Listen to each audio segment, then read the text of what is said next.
In all chaos, there is a cosmos. In all disorder, a secret order. In all caprice, a fixed law. For everything that works is grounded on its opposite. Oh my god. First of all, someone start playing clown music because, it's not the love chapter. Mama, we were clowns. At this point, it's just a fact of life. So instead of being followed up with a love chapter like Dream, Love, Happiness, we have instead gotten the Chaos chapter. Holy crap. The Dream, Love, Happiness theory was a very, very popular theory. I don't even know who came up with it first. It was on the blackboard behind Namjoon, where it said persona, shadow, ego, and then at the bottom underneath it was Dream, Love, Happiness. And since it was the Dream chapter, a lot of people assumed maybe it was going to be the Dream, Love, Happiness chapters for TXT. Clearly not the case. Honestly, I'm kind of happy because Chaos just sounds like really interesting. Also, you should never look at my title for albums in terms of like predictions because I'm just pretty much always wrong. My track record is basically 0. Anyway, this makes it once again the next possible album that they're gonna probably focus on. And last year's MMA, like where I said it was gonna be Eternity, doesn't count because they basically told us that. By the way, hi, my name is Lena and welcome to my channel. I make theories on Big Hit, BTS, TXT, G-Friend, Enhypen. It's all there. Anyways, titles are not my strongest suit. However, they might be yours. So if you have an idea for what the subtitle for this album could be, leave it in the comment section below. Just let me know what you think it might be called. Like, you know, maybe it's gonna be the Chaos chapter or Rewind. I'm not saying that's what it's gonna be. I'm just saying that that's an example. Anyways, let me know what you think it's gonna be, and let's just start examining their wonderful MMA performance today. Their performance started off with Puma, and I literally had a heart attack because I saw the eyes and I freaked out and I was like, oh my god, it's the cat's eyes, they're doing it, and then it was actually the Puma's eyes. I mean, I guess a Puma is kind of a cat, but like, is it? Okay, so Puma is actually one of, like, I'd say MOA's most popular songs. Like, within the fandom, I'd say, like, every MOA has Puma in their top 5 songs. It's kind of like cat and dog in that sense. So, to me, the fact that they started with Puma makes a lot of sense because of its popularity. But thematically and story-wise, it actually has a lot to offer us, so let's look at that really quickly. Within the context of the Puma music video, it's kind of like they are the Pumas themselves trying to escape to freedom. So the Puma, I don't personally think the Puma is the same as the cat that Yeonjun makes you deal with, contract with, but instead it represents that freedom that they're trying to go after. But in a way, so does the cat, so I don't know. The music video and lyrics for Puma are essentially about escaping to freedom and then having that freedom cruelly taken away from you. This is both paralleled in reference to the actual real-life event where a Puma escaped a zoo and then had to be shot and put down, which was a very controversial topic at the time. And of course, it matches up with TXT's own storyline where they find this freedom in Magic Island and then, well, Magic Island happens. But they still have that idea of like escapism, either because of bullying, boredom, etc., which is why they seek out that freedom in the first place. So in a way, thematically, that's probably why Puma's first. It really sums up kind of where we've gotten to at this point. We understand that the boys were searching for this freedom, kind of like Puma, and then at the end we see that that freedom is forcibly taken away from them, even if it's because of their own decisions. In the VCR, at the end, we see the Puma sort of turn into a screen, and then it kind of goes behind Yeonjun as he opens his eyes. So we know that this is reality that he is in, and if you know, like my previous theories, if you close your eyes, you can get to Magic Island. So close your eyes and open and you'll be where, like, your dreams will become reality. And so I think in this point, it's the opposite. He had his eyes closed, but he opened them and now he's back in reality from that, like, Magic Island. And of course, this parallels our current reality as well. Everyone is stuck at home, just like he is, and he's stuck in his bedroom. Also, I wanted to tell you, there's something really special about this bedroom. This room that he is sitting in is actually the exact same room that is in the Sunrise G-Friend music video. I'm not sure if this is super important enough, but I do think it's interesting that it was for G-Friend's Sunrise music video, and TXT just had Blue Hour, which happens both at sunrise and sunset. And then, interestingly, all of G-Friend's current comeback, Mago, for example, and Apple kind of took place at night, like in the dark, so it's like a thematic opposite. I don't know, I just find it interesting that it was for the sunrise music video. I see that attention to detail. Anyways, his reality is not going to last long for him, because as we see on the clock beside him, as the hand reaches 9 3/4, it kind of starts going backwards again. The 9 3/4 is of course a reference to not only their runaway song, but also Harry Potter. So in this case, they are trying to go back so that they can take the train to Magic Island instead, because Magic Island is their escape. It's Hogwarts. It's like Harry's escape was going to Hogwarts, TXT's escape is going to Magic Island. We also get a very masterful cut to like the music playing, which is We Lost the Summer, but it's like an instrumental version, which I just think is sad and awesome at the same time. This once again shows that they're stuck in this current reality of daily life. As it continues through the VCR, we see, you know, Pungyu playing chess by himself and definitely not following the rules. We get a fun little hint to wish list with Kai and his birthday cake, which is both really cute and really sad at the same time. And then of course we get Subin painting. Once again, he shows us a lot of artistic talent in the TXT universe, and he was painting the bird from Blue Hour, which I assume we're all familiar with. I do want to say that often in TXT's lyrics, the color blue is referencing magic, so the fact that it is a blue bird means he's thinking about the magic. And of course Blue Hour, which is going to be the next performance.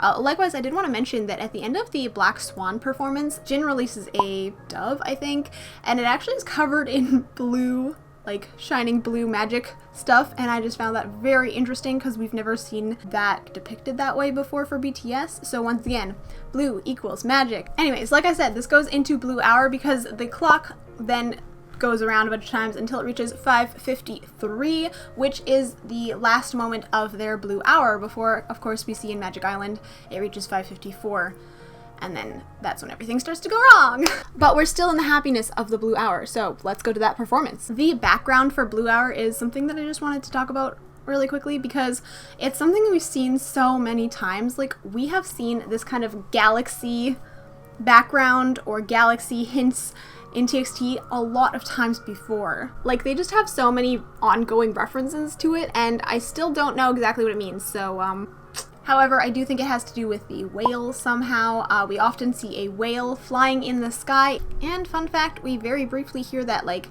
doo-doo sound at the beginning of Blue Hour. Don't know why.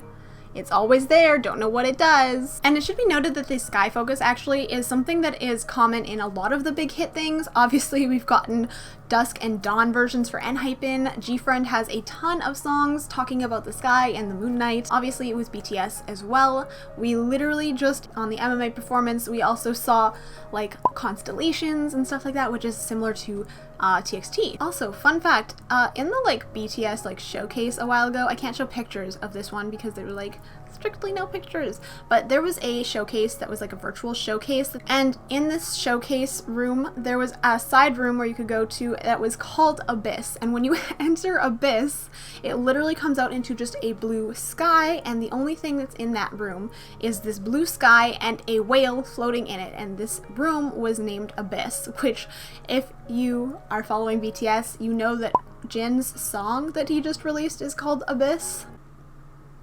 Beyond that very obvious world tie-in, I'm not entirely sure what the sky, the like constellations, the night sky actually means, what the whale means. That's all a big mystery, but it's something that I want people to pay attention to because I do think that at some point we will get an explanation or hints of an explanation. We just have to pay attention. I also wanted to say that TXT are actually dancing like behind the clock, which I think is kind of a reference to the fact that they're trying to control the time. They are behind turning back the time, so maybe that's what that means. I don't know. And then their dance break happens. Slide to the left, slide to the right, which basically goes into cha-cha real smooth. Cha-cha real smooth.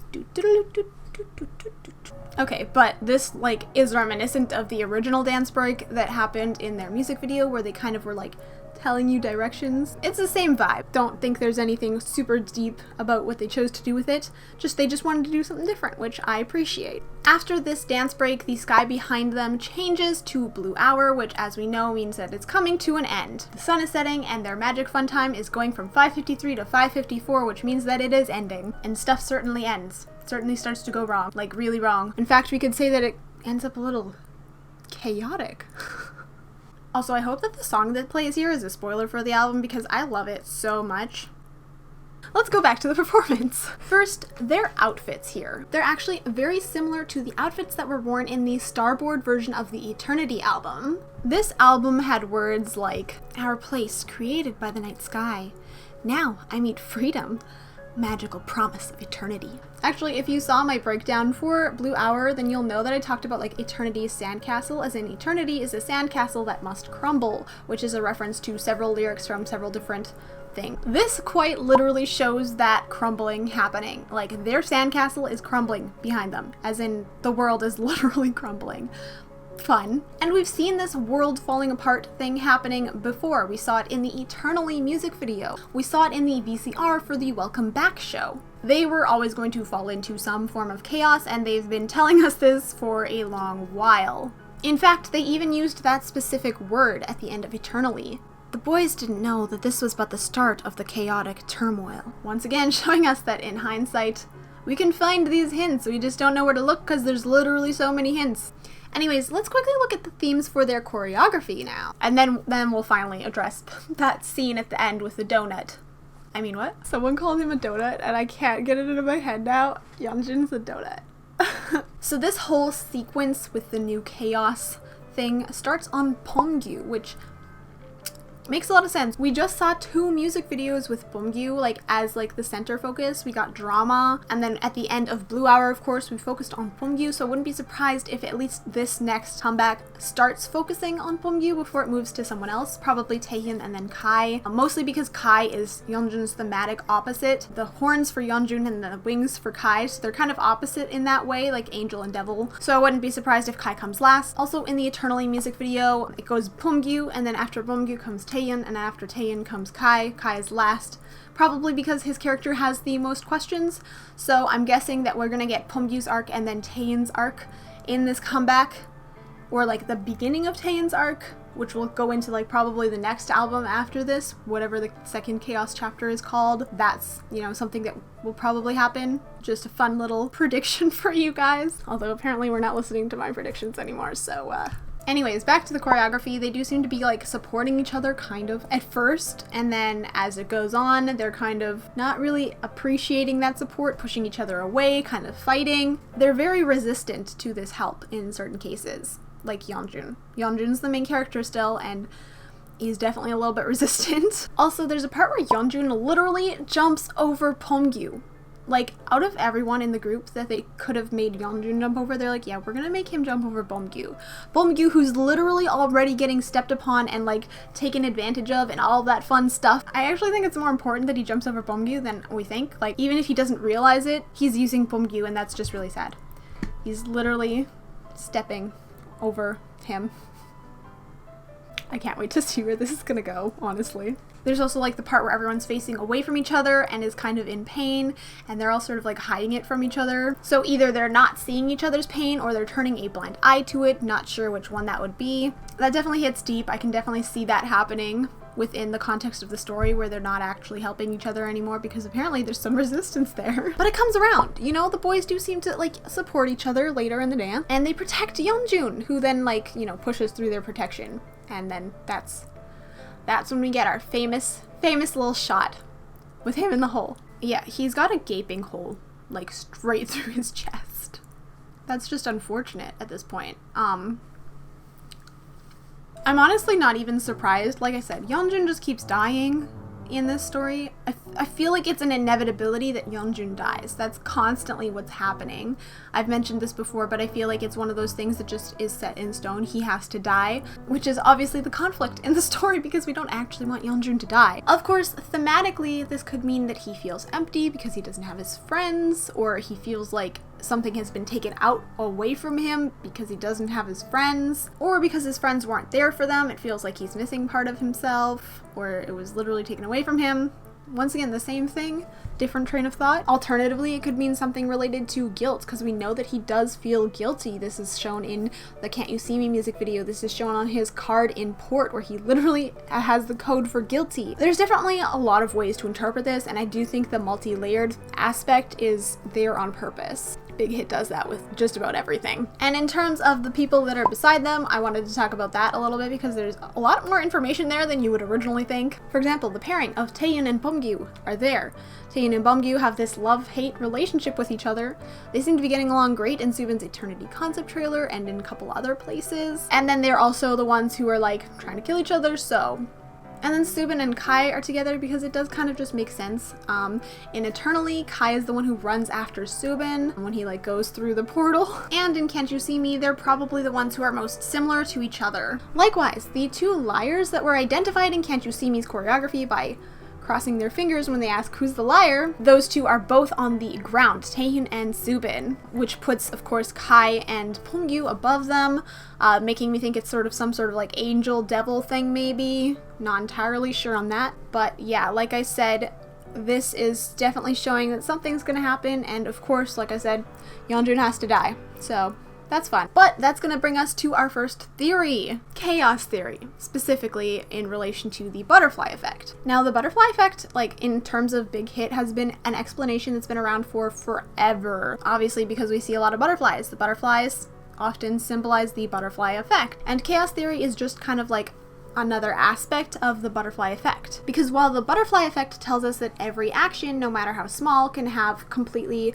like much larger consequences, the chaos theory means that whenever you do something slightly different, you'll get drastically different results. The butterfly effect tells us that if a butterfly flaps its wings on one side of the world, it will cause a hurricane on the other. The chaos theory will tell us that if that butterfly flaps its wings 1 centimeter over, the hurricane might happen in a totally different spot, or even not at all. Basically, chaos theory is telling us that even though the butterfly effect will continue to happen, when you start to change even the smallest little things, it will drastically affect the results, often in ways that seem chaotic and don't really make sense at first. TXT shows both of these things in their story. Obviously, time travel always has some sort of butterfly effect thing, right? We see that every time they go back, they have completely different outcomes, but it still happens, just like in a way that they probably couldn't predict. This is likely a huge hint for what is to come. Chaos, the inability to control or understand the butterfly effect that happens because of each of your actions. This means they have no idea what's going to happen after each rewind, because the situations are going to be completely different each time.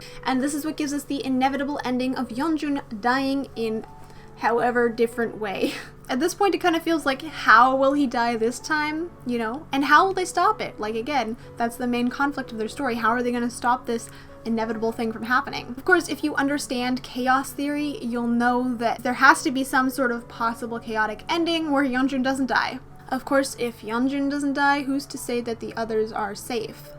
There's also a popular theory going around that is showing like the visual similarities between the hole in Yeonjun and Kai's wings from Nap of a Star, and the book covers for Miss Peregrine's Home for Peculiar Children. Interestingly, this book is also being compared to Enhypen's debut right now, which kind of makes sense to me, because if Enhypen and TXT are in the same universe, which I assume they are, then these kinds of things all exist, so the fact that they have similar media that relates to each of the stories just makes a lot of sense. Back to TXT though. In the books, there's this idea that in order to keep these peculiar children safe, they're kind of like in a time loop to save them from these things. But that does actually kind of sound like TXT. After all, they are stuck in a time loop. But the difference, of course, is that in Peregrines, they're to keep them safe, and in TXT, it's actually the cause of their problems.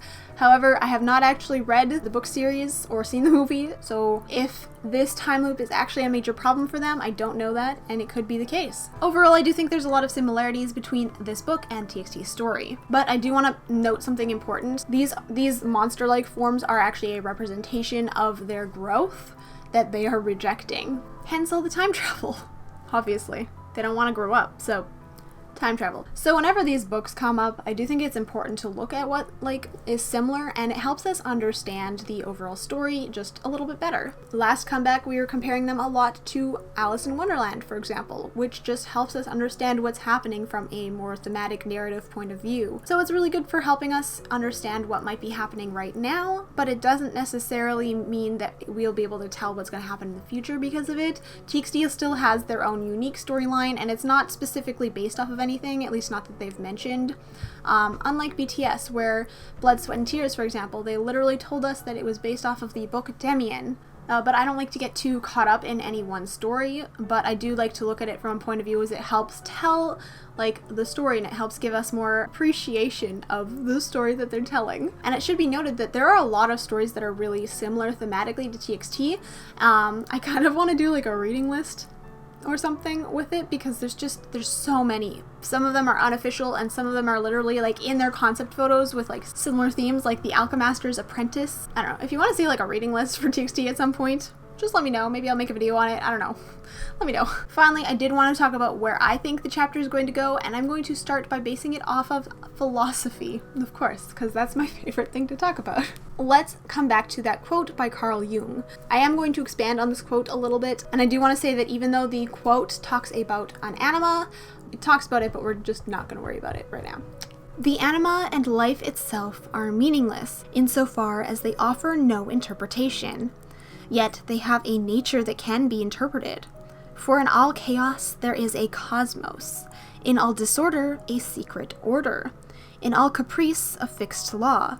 For everything that works is grounded in its opposite. There is chaos in TXT's storyline because they were trying to keep a hold of that security of their childhood. For every action, there is an equal and opposite reaction. Where there is happiness, there must also be unhappiness, because to understand the experience of happiness, you have to understand experiencing unhappiness. This comes back to the butterfly effect, which every gentle flutter of the butterfly's wings creates a powerful hurricane somewhere else in the world. Them remaining in this peaceful, friendly state could never have been there forever, because like I said, for happiness to truly exist, there must be unhappiness. This is what we see at the end of Blue Hour with Pumgyu. He's clearly unhappy with their fairy tale-like existence. For their dreams to exist, there must be chaos. But of course, if chaos exists, then there must also be calm. It goes both ways. Later on the same page as the previous quote, Carl Jung says,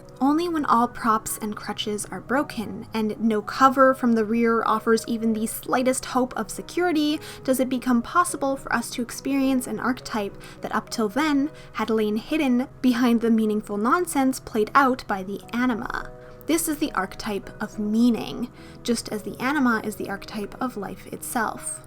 To put this into easier terms, when you have nothing left to fall back upon, like when your safety net has been removed from below you, you have to find meaning in what you do to move forward. So if you're on a tightrope and walking across, if you have a safety net there, it's okay if you fall, you can just get up or whatever. But when people feel safe in their life, they tend to just fall into a routine, doing the same thing over and over again and never quite moving forwards. This is just like how TXT wants to keep reliving the same moments of time, the time where they were having fun and smiling together. That freedom of childhood that they're trying to hold on to. However, if that support is taken away from you, then you have to find a meaning for what you're doing. It no longer is just a routine that you're mindlessly doing. Everything suddenly has higher stakes, so you need to find a reason to do it that resonates with you. If that means that you're on that tightrope and there's nothing beneath you, you need to get to the other side where there's solid ground, right? You have a purpose, a meaning for why you're doing it now, instead of just doing it because. So this chaos is what causes something meaningful to happen. In terms of TXT, this means that their crutch of time travel, or possibly their friendship, is probably going to disappear. These are the things that were keeping them safe in this time loop bubble. So what happens if you remove one of the aspects, or both of the aspects? If you remove that friendship that was holding them together, you're going to be thrown into chaos. Likewise, if you remove the ability to time travel, you would also be thrown into chaos. What if you can't reverse the effects of time and Yeonjun is actually dead? These things that were keeping them safely within the confines of their sandcastle are starting to crumble, and thus the world around them is thrown into chaos. but this chaos will only bring them forward into something new, some sort of meaning. It will give them a reason to move forward in their life. My guess is that in terms of the story, this will have something to do with the star and like the name that they must recall that is constantly reminding us that they have to remember this name, but we'll see. So yeah, I do think that this chapter will have them lose all their safety nets because that's the only way they will find meaning and move forward. But the whole process of losing that safety net is the chaos, and we're gonna get a whole lot of chaos, I'm betting. TXT has to find a way through this chaos now, and then hopefully at the end they will find a new meaning. I'm excited to go on that journey with them. Okay, oh my gosh, so this video was done and then I kind of like stumbled across something called chaos magic theory, which is like, in the most basic sense, is believing that like just the ability to believe is an active magical force, which I find really interesting. Like them just believing in Magic Island could literally be the reason that Magic Island exists in the first place. And so them believing everything is falling apart is why everything is falling apart. I don't know, I just think it's an interesting thing and something I want to just add in really quickly as something to just consider for the future. My hair is a mess, my face is a mess, you know what, it's all good. Anyway, I just wanted to add that in here really quickly at the end. So yeah. Anyways, thank you guys so much for watching. I hope that you enjoyed this video. If you did and you found it helpful or useful or entertaining, give it a thumbs up. Let me know what you thought in the comment section below. And of course, make sure that you are subscribed with notifications turned on so that you're notified every single time that I post a new video. All of my social media is linked in the description below. And of course, a huge shout out to my patrons over on Patreon. A huge thank you to Riley Carr, Alicia S, Lame Game Hero, and Lexi_95. Thank you guys so much for your support. As it is, thank you guys so much for watching. Stay sunny, everyone. Bye!